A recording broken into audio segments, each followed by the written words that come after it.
What's going on, everybody? Welcome to another edition of Acts of Creation. And on this Chord Progression Monday, we're going to check out your very first chord progression. What do I mean by that? This is a chord progression for my beginners out there. Okay, I've been giving this progression to my beginner students for a very long time with a lot of success. Kind of makes it a little bit easier to digest some of these chords. You work on your right hand and some strumming. Okay, so for those of you who are not beginners, I appreciate it. Just mute your channel, go get a cup of coffee, go take a shower, come back in 10 minutes because I appreciate your watch time. In the beginning, guitar players tend to be thrown into the deep end of the pool with some of these open position chords. And what do I mean by that? I mean G, D, C, E, all of those chords. And they can be hard to memorize, hard to change in time, and all of that. Okay? But what we're going to do is we're going to make a slight alteration on the C chord, because this chord tends to be difficult.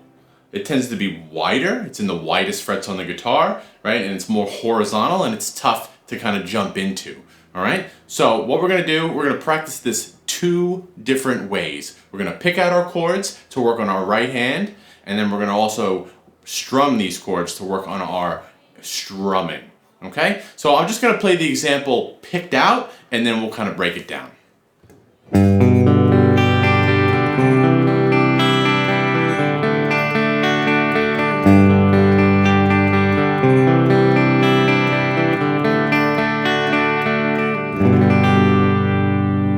Very simple and short idea that you can just rinse and repeat until you get comfortable. Okay? So what we're doing here, we're playing a G chord.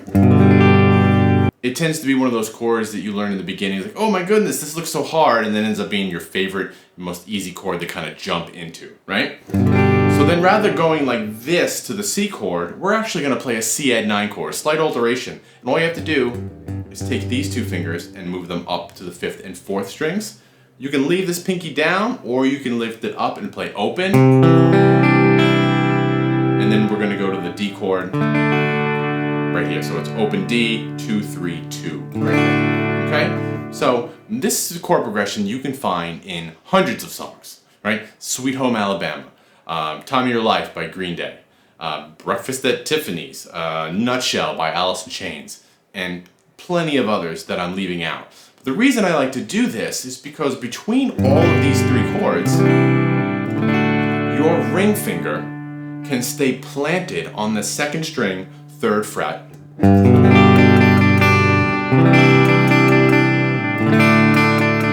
The entire time. So as for the picking pattern in our right hand, it's going to be real simple, and we're going to keep it 8 notes for each one, okay? So for the G chord, we're going to pick the first 4, skip to the high string, play 4 in a row. For the C chord, this is a 5-string chord. We're not playing the low string, so we can easily just go down 4, up 4.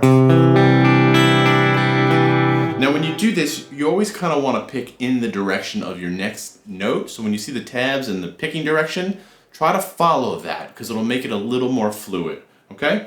So for the D chord, we have to kind of skip around a little bit to fill up the space. So what we're going to do is play 4, 3, 2, 3, 1, 2, 3, 2. Let me show you that. 1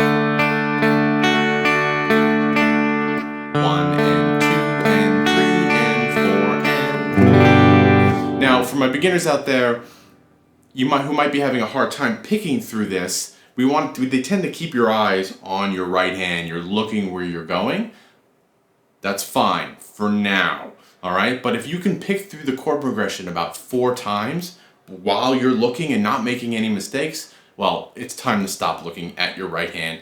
Keep your eyes on the prize, which is the chords over here. Okay? So let's move on and talk about strumming really fast. Now, this is a very, very, very, very common strumming pattern. This is our goal, right?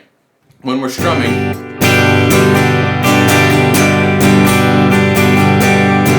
we want our right hand to be our timekeeper.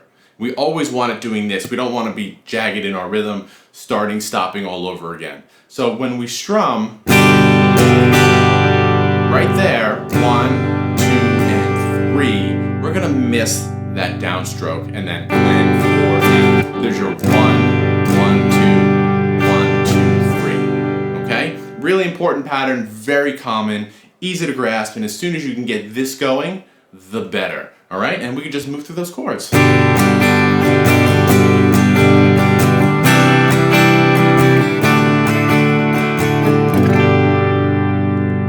And there you go. Your very first chord progression, great for beginners, working on our right hand, working on our rhythmical strumming. Okay? Down in the description below, you can find the links for the chords and some of these picking patterns. And as always, let me know what you come up with. Until then, I'll see you next time. Thanks a lot.